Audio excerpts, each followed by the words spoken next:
Everyone's talking about creatine, so I wanted to spend some time to demystify what creatine means. Creatine is really a compound that is made by our bodies. Now, whether it is biceps or brains, whether it is a super athlete or a type 2 diabetic, all of them can claim benefits from creatine.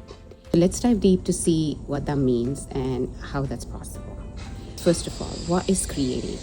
Think of creatine as a fallback battery pack, which comes into play to give our cells energy when the main power supply is falling short. Whether it is an intense physical demand or an intense cognitive or mental demand, creatine is there to help buffer that energy when you need it.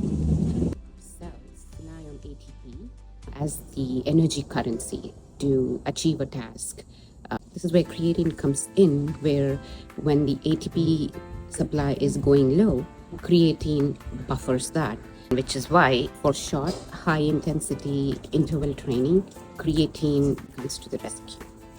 So that said, what are the different sources of creatine? There are three different sources of creatine. First is our body makes it from the liver and kidney.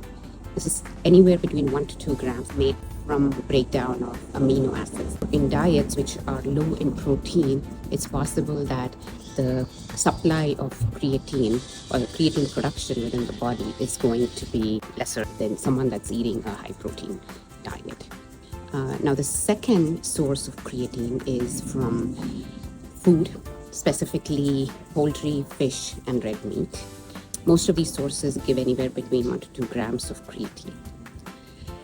This is where a vegetarian diet could lack in supply of creatine. Studies show that a vegetarian diet can have almost a 20% reduction in creatine supply, which quite significantly affects both muscle performance as well as cognitive performance.